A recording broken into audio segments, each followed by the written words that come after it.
নজর রাখবো পরবর্তী সংবাদে। আর মাত্র কিছু ঘন্টার অপেক্ষা, তারপরে দেশ জুড়ে পালন করা হবে দেশের ৭৮তম স্বাধীনতা দিবস। এবং এই স্বাধীনতা দিবসের প্রাক লগ্নে দাঁড়িয়ে বিভিন্ন জায়গায় বলা ভালো রাজ্যে এবার চলছে স্বচ্ছ অভিযান। এবং স্বাধীনতা দিবসের প্রাক লগ্নে আজ তিরঙ্গা অভিযানকে কেন্দ্র করে বিবেকানন্দ বিচার মঞ্চের অনুমোদিত মজদুর মনিটরিং সেলের উদ্যোগে আজ আগরতলা শিশু উদ্যানে বিবেকানন্দ মূর্তি সাফাই কাজে হাত লাগালেন সাংসদ বিপ্লব কুমার দেব। একের সঙ্গে প্রত্যেককেই দেখা গেছে এবং পাশাপাশি আজকের এই সাফাই অভিযানকে কেন্দ্র করে বা তিরঙ্গা যে অভিযান নেওয়া হয়েছে আজের স্বাধীনতা দিবসকে কেন্দ্র করে, সেখানে দেখা গেছে সকলের উপস্থিতিও অনেকটা লক্ষণীয়। তবে আজকের এই অভিযানকে কেন্দ্র করে সাংসদ বিপ্লব দেবের কি বক্তব্য রয়েছে শুনুন। আজকে বিবেকানন্দ বিচার মঞ্চের মজদুর মনিটরিং সেল, এই দুই যে সংগঠন, রাষ্ট্রবাদী সংগঠন, সেই সংগঠনের মাধ্যমে স্বচ্ছ ভারত অভিযানে করার জন্য আজকে চিলড্রেন পার্কে আমি এসেছি। এটা স্বামী বিবেকানন্দের মূর্তিকে যেখানে রয়েছে স্ট্যাচু, সেটাকে এই অভিযানের মাধ্যমে তাকে ক্লিনিং করা আর পরিষ্কার করানো যায়, যেটা সেটা একটা সিম্বল।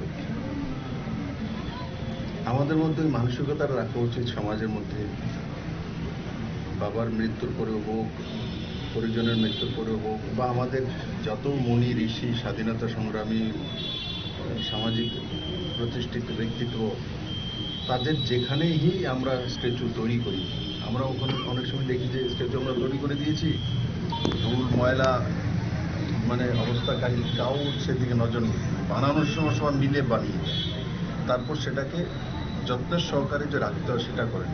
এই স্বচ্ছ ভারত অভিযানের মাধ্যমে এই যে মূর্তি ক্লিনিং বা এইগুলোর মাধ্যমে আমরা সমাজকে সেটাই সন্দেশ দিতে চাই, যখনই আমরা এই ধরনের স্ট্যাচু তৈরি করি তখন সেটা যাতে কন্টিনিউ প্রসেস থাকে, আমরা সেগুলোকে সবসময় ধুয়ে মুছে পরিষ্কার পরিচ্ছন্নভাবে রাখা, আর তার মাধ্যমে আমাদের মানসিকতার পরিচয় হয় যে আমরা যে মূর্তিটা বানিয়েছি সেটা আমরা নিষ্ঠার সহকারে বানিয়েছি। আমরা যখন আমাদের বাবা মার মৃত্যু হয় বা পরিজনের প্রিয়জনের মৃত্যু হয়, তো আমরা বাড়ির মধ্যে ফটো রেখে ডেলি কিন্তু ফুল দিয়ে ধূপকাঠি লাগাই, আমাদের পরম্পরাতে সেটা।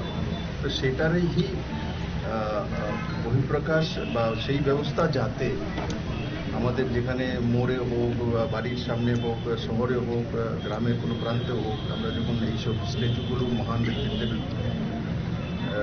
তৈরি করি তখন সেগুলো যাতে সুন্দরভাবে মেনটেন করতে হয়, তারই একটা রূপরেখা ভারতীয় জনতা পার্টির তরফ থেকে মাননীয় নেতাজি স্বাধীনতা দিবস উপলক্ষে উনি রেখেছেন। আর তার অঙ্গ হিসাবে আজকে আমি এখানে এসেছি। আমি আপনাদের মাধ্যমে বিবেকানন্দ বিচার মঞ্চ এবং আমাদের যে মজদুর মনিটরিং সেল, তাদেরকে অনেক অনেক সাধুবাদ ধন্যবাদ জানাই। আমি আশা করি এই দুইটা সংগঠনই যেভাবে রাষ্ট্রহিতে সমাজের গরিব মজদুরদের মধ্যে কাজ করছে, আর যেটা আমাদের বিবেকানন্দ বিচার মঞ্চ আছে সেটা আমাদের সরকারি বেসরকারি কর্মচারীদের মধ্যে কাজ করছে।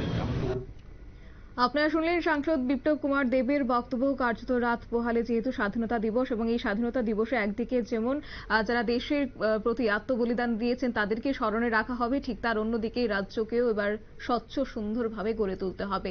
সেই লক্ষ্যে সেই বার্তা দিয়েই আজ এই অভিযান, কার্যত তিরঙ্গা অভিযানকে কেন্দ্র করেই আজকের মজদুর মনিটরিং সেলের উদ্যোগে আগরতলার শিশু উদ্যানে বিবেকানন্দের যে মূর্তি রয়েছে সেই মূর্তিকে শ্রদ্ধা জানিয়ে আজ মূর্তি সাফাই করা হয়েছে এবং সাফাই অভিযানে আজ হাত লাগিয়েছেন সাংসদ বিপ্লব কুমার দেব।